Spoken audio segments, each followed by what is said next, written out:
ನೋಡಿ, ಈ ಸರ್ಕಾರ ಜನವಿರೋಧಿ ಸರ್ಕಾರ ಅಂತ ಮತ್ತೆ ಮತ್ತೆ ಮತ್ತೆ ಮತ್ತೆ ಪುನರಾವರ್ತನೆ.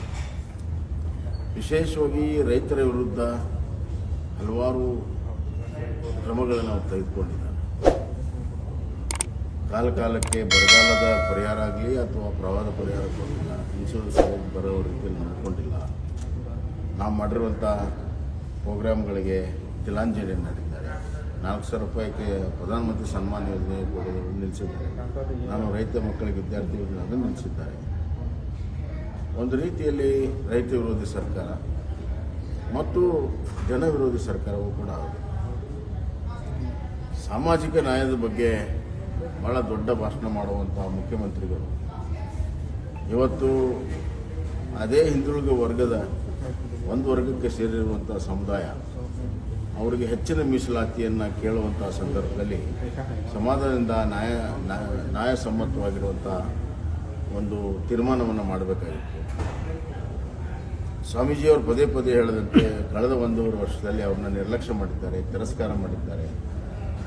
ಈಗ ಅವ್ರ ಮೇಲೆ ಲಾಠಿ ಪ್ರಹಾರ ಮಾಡಿ ರಕ್ತವನ್ನು ಸುರಿಸಿರುವಂಥದ್ದು ಕ್ಷಮಿಸಲಾರದ ಅಪರಾಧ. ಇದಕ್ಕೆ ಬಹಳ ದೊಡ್ಡ ಬೆಲೆಯನ್ನು ಸರ್ಕಾರ ತೆತ್ತಬೇಕಾಗ್ತದೆ.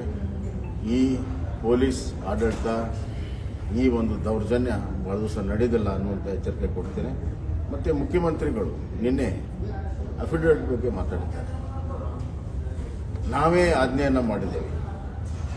ರಿಲಿಜಿಯಸ್ ರಿಸರ್ವೇಷನ್ ತೆಗೆದು 4% ಅವ್ರಿಗೆ 5 ದಿನ 7 ಮತ್ತು ಒಕ್ಕಲಿಗ ಸಮುದಾಯಕ್ಕೆ ಅದಕ್ಕೂ ಕೂಡ 5 ದಿನ 6 ಮಾಡಿ 7 ಮಾಡಿ ನಾವು ಆಜ್ಞೆನ ಮಾಡಿ ನಾವೇ ಆಜ್ಞೆ ಮಾಡಿ ನಾವ್ಯಾಕೆ ಅದಕ್ಕೆ ಸ್ಥಿತಿ ತರೋದು?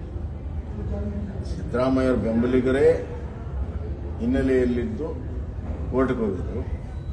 ಆ ಸಂದರ್ಭದಲ್ಲಿ ನಾವು ಸಂಪೂರ್ಣ ಆರ್ಗ್ಯುಮೆಂಟ್ ಮಾಡೋಕ್ಕೆ ತಯಾರಿದ್ದೀವಿ ಅಂತ ಹೇಳಿದಾಗ ಅವತ್ತು ಕೋರ್ಟು ಹಾಗಾದರೆ ಇದು ಆರ್ಗ್ಯುಮೆಂಟ್ ಮಾಡಿ ಪೂರ್ತಿ ಹೇರ್ ಮಾಡಿ ನಮ್ಮ ಜಜ್ಮೆಂಟ್ ಕೊಡ್ತೀವಿ, ಅಲ್ಲಿವರೆಗೂ ನೀವು ಇಂಪ್ಲಿಮೆಂಟ್ ಮಾಡಬಾರ್ದು ಅಂತ ಹೇಳಿ ನಿಮ್ಮ ಮುಂದಿನ ಕೋರ್ಟಿನ ಹಿಯರಿಂಗ್ವರೆಗೂ ನಾವು ಇದನ್ನು ಇಂಪ್ಲಿಮೆಂಟ್ ಮಾಡಲ್ಲ ಅಂತ ಅಷ್ಟೇ ಹೇಳಿದ್ದು. ಅದು ಬಿಟ್ಟರೆ ಶಾಶ್ವತವಾಗಿ ನಾವು ನಮ್ಮ ಆಜ್ಞೆಯನ್ನು ತಗೊಳ್ತೀವಿ ಅಂತ ಹೇಳಿದ್ರೆ ಇದೆಲ್ಲ ಗೊತ್ತಿದ್ದರೂ ಕೂಡ ವಿಧಾನಸಭೆಯಲ್ಲಿ ಯುವ ಮುಖ್ಯಮಂತ್ರಿಗಳು ಸುಪ್ರೀಂ ಕೋರ್ಟ್ ಆದೇಶವನ್ನು ಕೊಟ್ಟು, ಸುಪ್ರೀಂ ಕೋರ್ಟಿನ ಆದೇಶನೇ ಕೊಟ್ಟಿಲ್ಲ ಕೇಸಲ್ಲಿ. ಕಳೆದ ಜೂನ್ ತಿಂಗಳು 27ನೇ ತಾರೀಕಿಗೆ ಅದನ್ನು ಹಿಯರಿಂಗನ್ನು 23 ಇಸ್ವಿಗೆ ಹಿಯರಿಂಗ್ ಮುಂದಾಕಿತ್ತು. ಈ ಸರ್ಕಾರಕ್ಕೆ ಕಾಳಜಿ ಇಲ್ಲ. ಇವರು ವೋಟ್ ಬ್ಯಾಂಕ್ ರಾಜಕಾರಣ ಮಾಡ್ತಾ ಇದ್ದಾರೆ. ಅದಕ್ಕಾಗಿ ಅದನ್ನು ಅಟೆಂಡು ಮಾಡಿಲ್ಲ. ಅದರ ಬಗ್ಗೆ ತಮ್ಮ ಅಭಿಪ್ರಾಯನೂ ಕೂಡ ಸರ್ಕಾರ ಅಭಿಪ್ರಾಯ ಕೂಡ ಮನ್ನೆ ಮಾಡಿಲ್ಲ. ನಿಮ್ಮದೇ ಗೌರ್ಮೆಂಟಲ್ಲಿ ಮುಂದಿನ ಹಿಯರಿಂಗ್ವರೆಗೂ ಅಂತ ಸಾಮಾನ್ಯವಾಗಿ ಇದು ಕೋರ್ಟಲ್ಲಿ ಹಾಗೆ ಆಗುತ್ತೆ. ಜಜ್ಗಳು ಕೇಳ್ತಾರೆ, ನೀವು ಮುಂದಿನ ಹಿಯರಿಂಗ್ವರೆಗೂ ನೀವು ಯಥಾಸ್ಥಿತಿ ಕಾಪಾಡ್ಕೊಳ್ತೀರಾ ಅಂತ. ಮುಂದಿನ ಹಿಯರಿಂಗ್ವರೆಗೂ ನಾವು ಕಾಪಾಡ್ತೀವಿ ಅಂತ ಹಲವಾರು ಕೇಸುಗಳಲ್ಲಿ ಇದೇ ಥರ ಆಗಿದೆ. ಕೋರ್ಟಿಗೆ ಹೋದವರು ಯಾರು? ಇವ್ರ ಬೆಂಬಲಿಗರೇ. ಇದನ್ನು ವಿರೋಧ ಅವತ್ತು ಮಾಡಿದ್ರು, ಇವತ್ತು ಮಾಡ್ತಾ ಇದ್ದಾರೆ. ಮತ್ತು ಮುಂದಿನ ಹಿಯರಿಂಗನ್ನು ನಡೆಸಬೇಕಲ್ಲ. ಕಳೆದ 1 ವರ್ಷದ ಹಿಂದೆ ಸರ್ಕಾರ ಇದೆ, ಇವರು ಮುಂದಿನ ಹಿಯರಿಂಗ್ ನಡೆಸಬೇಕಲ್ಲ, ನಡೆಸೋಕ್ಕೆ ತಯಾರಿಲ್ಲ. ಇದು ಬಹಳ ಸ್ಪಷ್ಟವಾಗಿದೆ.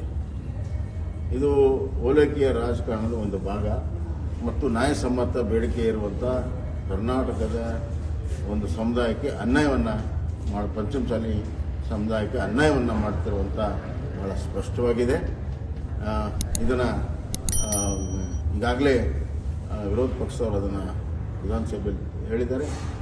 ನಾಳೆ ನಾಡಿದ್ದು ಯಾವತ್ತು ಚರ್ಚೆ ಆಗುತ್ತೆ ಆವಾಗ ಆ ಅಫಿಡವಿಟನ್ನು ಪೂರ್ಣ ಪ್ರಮಾಣದಲ್ಲಿ ಸರಿಯಾದ ಅರ್ಥದಲ್ಲಿ ಓದಿದರೆ ಭಾಳ ಸ್ಪಷ್ಟ ಆಗ್ತದೆ.